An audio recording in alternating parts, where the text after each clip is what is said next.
বয়সে তিনি মক্কা শরীফ থেকে হিজরত করে মদিনা শরীফ চলে গিয়েছিলেন। সেখানে জীবনের শেষ 10টি বছর অতিবাহিত করেছিলেন। মদিনা শরীফ চলে গিয়েই তিনি সেখানে একটা ইসলামী রাষ্ট্র প্রতিষ্ঠা করেছিলেন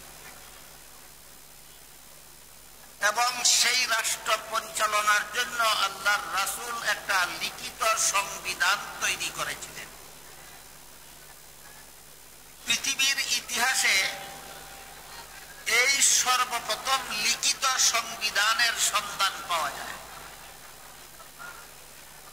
এর আগে কোন রাজা বাদশার লিখিত সংবিধান ছিল বলে সন্ধান পাওয়া যায় না। পূর্ববর্তী রাজা বাদশাগণ কতগুলি প্রচলিত প্রথা এবং মুখস্থ কথার ভিত্তিতে দেশ শাসন করতেন। প্রথম ব্যক্তি মুহাম্মদুর রাসূলুল্লাহ সাল্লাল্লাহু আলাইহি ওয়াসাল্লাম, যিনি মদিনায় রাষ্ট্র প্রতিষ্ঠা করে সেই রাষ্ট্র পরিচালনার জন্য লিখিত সংবিধান তৈরি করেছিলেন। ইতিহাসের ভাষায় সেই সংবিধানের নাম ছিল মদিনা সনদ। এই মদিনা সনদের কিছু ধারা উপধারা আমার মনে হয় বর্তমান বাংলাদেশের সংকটময় পরিস্থিতির মোকাবেলার জন্য আমাদের আলোচনায় আনা দরকার, আলোচনা করা দরকার, শোনা দরকার, বোঝা দরকার। আমি আশা করি বাংলাদেশের সচেতন জনগণ ভালোভাবেই অবগত আছেন যে বর্তমান বাংলাদেশে একটা অস্থিতিশীল পরিস্থিতি সৃষ্টি করে দেশের মধ্যে সাম্প্রদায়িক দাঙ্গা সৃষ্টি করে দেশটাকে ধ্বংসের দিকে ঠেলে দেওয়ার জন্য দেশের শত্রুরা আদা জল খেয়ে লেগেছে। এহেন পরিস্থিতিতে দেশ রক্ষার জন্য সমস্ত দেশবাসীর, সকল দেশপ্রেমিকের জন্য সমস্ত দেশবাসীর একটি প্ল্যাটফর্মে এসে ঐক্যবদ্ধভাবে দেশের শত্রুতামি রুখে দাঁড়াবার দরকার। কিন্তু প্ল্যাটফর্মটা কি হবে,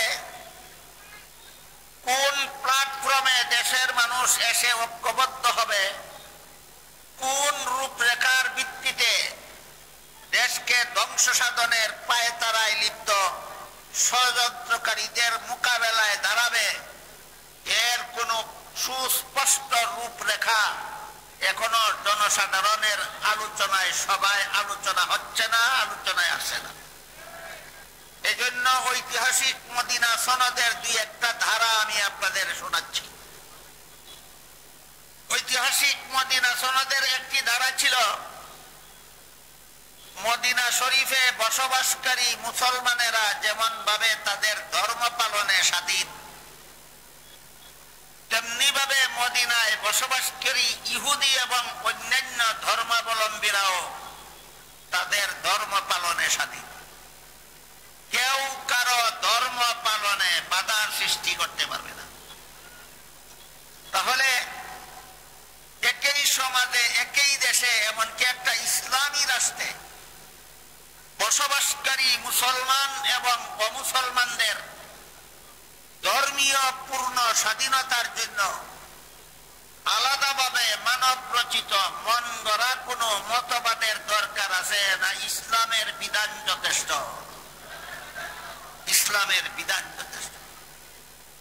এ মর্মে পবিত্র কুরআনে আল্লাহ পাক রব্বুল আলামিন বলেন, লা ইকরাহা ফিদ্দীন।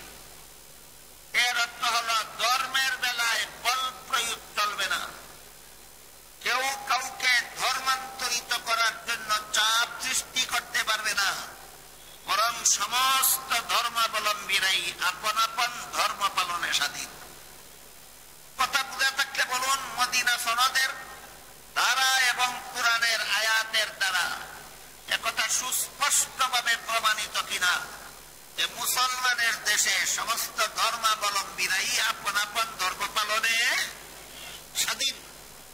তাই এই স্বাধীনতার জন্য মানব প্রকৃত কোন মন গড়া মতবাদের দরকার না, ইসলামের বিধান যথেষ্ট।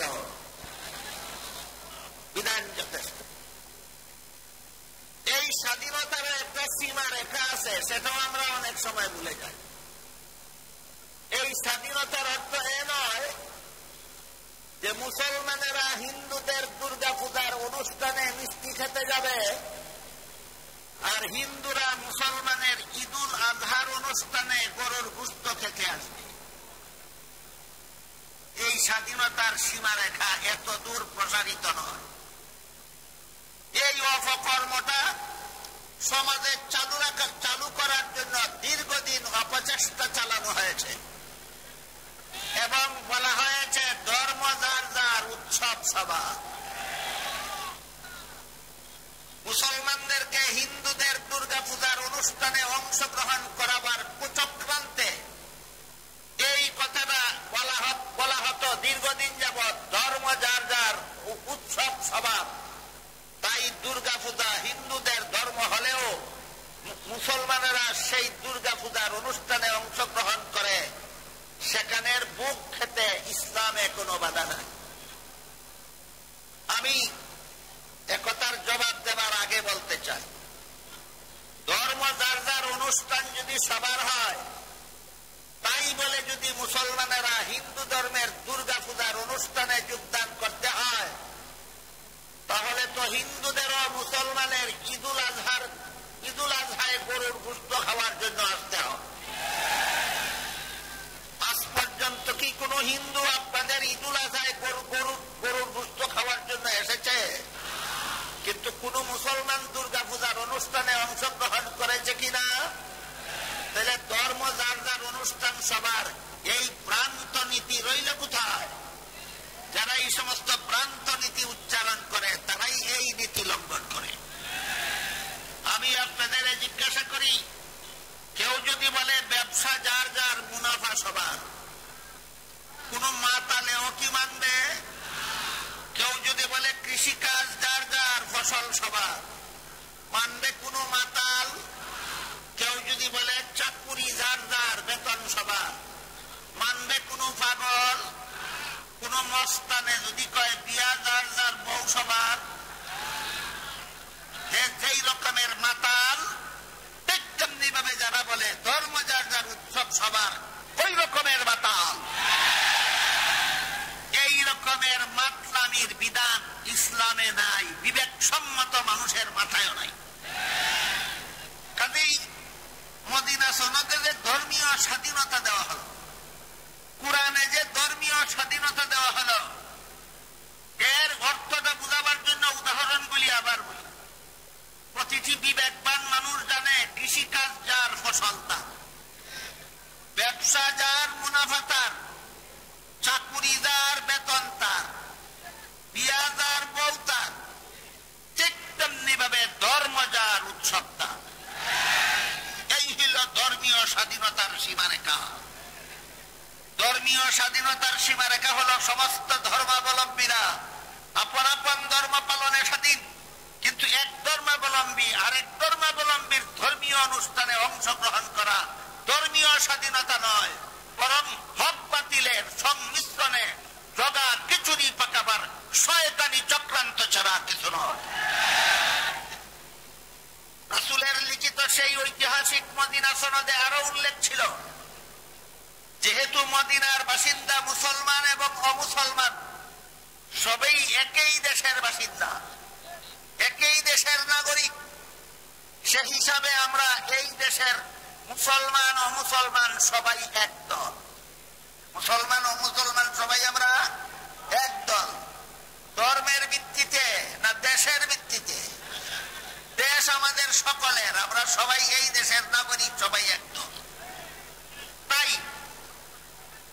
মদিনার কোন মুসলমানের উপর যদি বাইরের কোন শত্রু হামলা করে, মদিনার ইহুদিরা মদিনার মুসলমানের পক্ষ হয়ে বাইরের শত্রুর মোকাবেলা করতে হবে।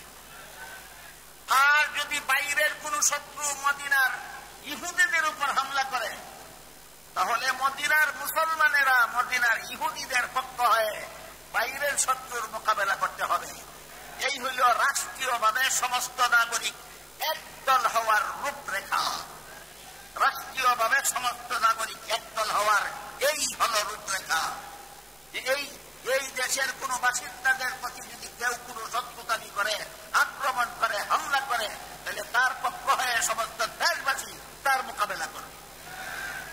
এই হিসাবে আমরা এক দেশের সমস্ত বাসিন্দারা ধর্ম, বর্ণ, মুসলমান অমুসলমান নির্বিশেষে আমরা এক দেশের সমস্ত বাসিন্দারা পরস্পরে ভাই ভাই, যতদিন পর্যন্ত রাষ্ট্রের আইন শৃঙ্খলা মেনে নিতে বাধ্য থাকে, যতদিন পর্যন্ত রাষ্ট্রের আইন শৃঙ্খলা মেনে নিতে বাধ্য থাকে।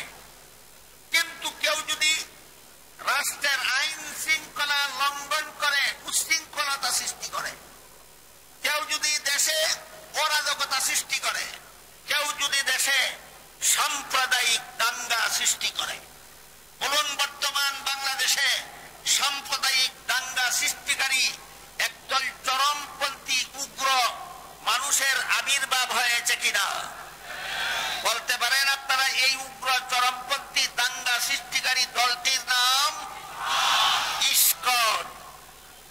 আপনাদের জানা থাকার কথা, ইসকনের সদস্য গুন্ডারা একজন মুসলমান আইনজীবীর মুখে দাঁড়িয়ে থাকার অপরাধে দিন দুপুরে আদালতের সামনে নৃশংসভাবে আক্রমণ করে তাকে শহীদ করেছে। যদি বাংলাদেশের মুসলমানের মধ্যে সাম্প্রদায়িক সম্প্রীতি না থাকত, তাহলে এই ইসকনের সদস্য, কর্মী সদস্য এবং ইসকনের কর্মী সদস্যরা যেই ধর্মের অনুসারী, এই ধর্মের একটা মানুষের অস্তিত্ব আজকে বাংলাদেশে থাকত না। বাংলাদেশের মুসলমানের মতো সাম্প্রদায়িক সম্প্রীতি বজায় রাখার মতো মুসলমানের অভাব আছে দুনিয়াতে। তাই এরা দেশের আইন শৃঙ্খলা বিরোধী, এদের দেশের শান্তিপ্রিয় নাগরিক নয়, এরা হইল দেশদ্রোহী, রাষ্ট্রদ্রোহী। এরা দেশের বন্ধু নয়, শত্রু।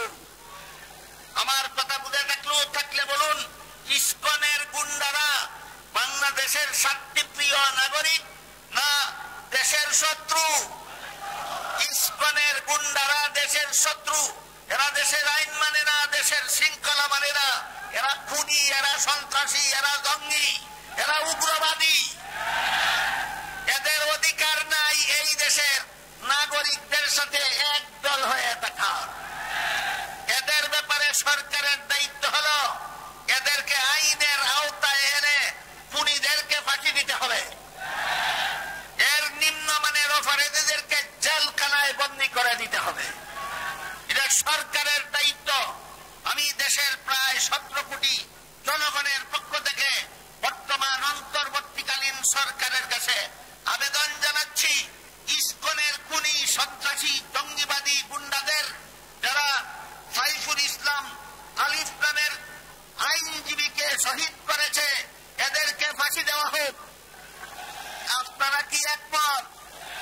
আর এই গুন্ডা বাহিনী, এই সন্ত্রাসী বাহিনী, ইসকনের প্রকাশ্যে এবং গোপনে যারা মদত যোগাচ্ছে, এদেরকে আদালতে হাজির করে জেলখানায় বন্দী করে দেওয়া হোক। তাহলে আপনাদের কারণে ওদের দেখতে একটু অসুবিধা হয়। আপনাদের কারণে একটু পিছিয়ে যান, একটু পিছিয়ে যান। আপনাদের কারণে ওদের দেখতে অসুবিধা হয়।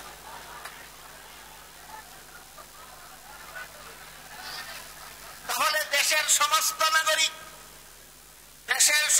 নাগরিক একটা প্ল্যাটফর্মে ঐতিহাসিক মদিনা সনদের ধারা উপধারা মতে দেশের সকল ধর্মাবলম্বী একটা প্ল্যাটফর্মে একতাবদ্ধ হয়ে সকলে মিলেমিশে দেশ গড়বে, দেশ রক্ষা করবে, দেশের উন্নতি করবে, বিনা শর্তে না দেশের হিতাকাঙ্ক্ষী হওয়ার শর্তে, দেশের আইন শৃঙ্খলা মেনে চলার শর্তে। যদি দেশের ঘনিষ্ঠ সাধনে লিপ্ত হয়, এদের সাথে দেশের শান্তিপ্রিয় নাগরিকের কোন ঐক্য হতে পারে না। যদি এরা দাঙ্গা হাঙ্গামা সৃষ্টিকারী হয়, সাম্প্রদায়িক সম্প্রীতি বিনষ্টকারী হয়, এরা যদি দেশের শৃঙ্খলা বিনষ্টকারী হয়, এরা যদি দেশকে ধ্বংসের মুখে ঠেলে দিতে চায়, এরা এই দেশের শান্তিপ্রিয় নাগরিক নয়, এদেরকে আইনের মোকাবেলায় এনে যথাযথ দৃষ্টান্তমূলক শাস্তি দেওয়ার ব্যবস্থা করতে হবে। এইগুলো দেশ রক্ষার জন্য ঐক্যের রূপরেখা। একটা দেশ রক্ষার জন্য এই হলো ঐক্যের রূপরেখা, যা আমরা ঐতিহাসিক মদিনা সনদ থেকে শিখতে পারি। আর একটা ঐক্য আছে, সেটা দেশ রক্ষার ঐক্য নয়, সেটা হলো ঈমান রক্ষার ঐক্য। ঈমান রক্ষার ঐক্য দেশ রক্ষার ঐক্যের মতো এত ব্যাপক নয়। ঈমান রক্ষার ঐক্যের ব্যাপারে আল্লাহ পাক রব্বুল আলামিন পবিত্র কোরআনের আয়াতে বলেন, ওয়াতাসিমু বিহাবলিল্লাহি জামিআন ওয়া লা তাফাররাকু। হে মুমিন মুসলমানেরা, তোমরা আল্লাহর রশ্মিকে শক্তভাবে ধারণ করার মাধ্যমে ঐক্যবদ্ধ হও। এখানে শুধু মুমিন মুসলমানদেরকে আল্লাহ একটা নির্দেশ দিয়েছেন ঐক্যবদ্ধ হওয়ার, এবং সেই ঐক্যবদ্ধ হওয়ার প্ল্যাটফর্মটা কোরআনে সুস্পষ্টভাবে বলে দিয়েছেন, সেটা হবে আল্লাহর রশি। আল্লাহর রশি শব্দটা এখানে রূপক অর্থে ব্যবহৃত হয়েছে। তাফসীরের কিতাবে লেখা আছে, এখানে রশি বলতে আল্লাহ তার দ্বীন বুঝিয়েছেন। মর্ম হলো, হে মুমিন মুসলমানেরা, ঈমান রক্ষার ঐক্যের প্ল্যাটফর্ম হলো আল্লাহর দ্বীন পালনের মাধ্যমে তোমরা ঐক্যবদ্ধ হও। তাহলে মুমিন মুসলমানেরা ঐক্যবদ্ধ হবে কি পালনের মাধ্যমে? আল্লাহর দ্বীন পালনের মাধ্যমে। এখন দেখা যায় অনেক আল্লাহ ঐক্যবদ্ধ হওয়ার যে নির্দেশ মুসলমানদের দিয়েছেন, যে আল্লাহর দ্বীন পালনের মাধ্যমে ঐক্যবদ্ধ হওয়ার নির্দেশ দিয়েছেন, সেটা জানে কিনা জানে না, আল্লাহই ভালো জানে, আমার জানা নাই। কিন্তু ঐক্যের প্ল্যাটফর্মের কথা বলে না, আল্লাহ প্রদত্ত রূপরেখার কথা বলে না, শুধু বলে আসো সব মুসলমান আমরা একদল হয়ে যাই। আমার দলে আসো, সবাই একদল হয়ে যায়। সবাই যদি বলে আমার দলে আসো, সবাই একদল হয়ে যায়, কিয়ামত পর্যন্ত একদল হওয়া যাবে? আল্লাহ কোরআনে বলেন, একদল হওয়ার প্ল্যাটফর্ম আমার দল তোমার দল নয়। মুসলমানদের ঐক্যবদ্ধ হওয়ার একমাত্র প্ল্যাটফর্ম হলো আল্লাহর দ্বীন। মুসলমানদের ঐক্যবদ্ধ হওয়ার একমাত্র প্ল্যাটফর্ম হলো আল্লাহর দ্বীন। তাই আমাদের বোঝা দরকার আল্লাহর দ্বীন বলতে কি বোঝায়। একটু ব্যাখ্যা সাপেক্ষ আলোচনা, এত লম্বা আলোচনা করার মতো মানসিক এবং শারীরিক অবস্থা আমার এখন নাই। এজন্য আমি একটু শর্টকাটে বলবো, আপনারা মনোযোগে বোঝার চেষ্টা করবেন। আল্লাহ পাক রব্বুল আলামিন এই যে এখানে আল্লাহর দ্বীন পালনের মাধ্যমে মুসলমানদের ঐক্যবদ্ধ হওয়ার কথা বলেছেন, একটা হাদিসে আল্লাহর রাসূল সাল্লাল্লাহু আলাইহি ওয়াসাল্লাম এর সুন্দর একটা ব্যাখ্যা দিয়েছেন। 3 প্রকার এলেমের নাম আল্লাহর দ্বীন। কত প্রকার এলেমের নাম আল্লাহর দ্বীন? হাদিসটাকে মুহাদ্দিসিনে কেরামের পরিভাষায় হাদিসে জিবরিল বলা হয়। বিস্তারিত ব্যাখ্যা কিতাবাদিতে লেখা আছে, আমি সংক্ষিপ্ত সারমর্মটা বলছি। এই হাদিসে আল্লাহর রাসূল উম্মতকে 3 প্রকার এলেম শিক্ষা দিয়া বলেছেন, এই 3টা এলেম হলো তোমাদের দ্বীন। সুতরাং মুসলমানদের ঐক্যের প্ল্যাটফর্ম হবে এই 3টা এলেম নিজের জীবনে বাস্তবায়ন করার মাধ্যমে ঐক্যবদ্ধ হওয়া। 3 এলেমের প্রথম এলেমটার নাম হলো ইলমে আকাইদ। ইলমে আকাইদ কোন এলেমকে বলা হয়? আমি যদি কিতাবের ভাষায় বলি আপনারা সকালে বুঝবেন না, এই জন্য আমি সকলের বুঝার মতো করে সহজ সরল বাংলায় বলছি। আল্লাহর যে সমস্ত বিধিবিধান শুধুমাত্র অন্তরে বিশ্বাস করতে হয়, শরীরের অঙ্গ প্রত্যঙ্গের দ্বারা পালন করার কিছু নাই।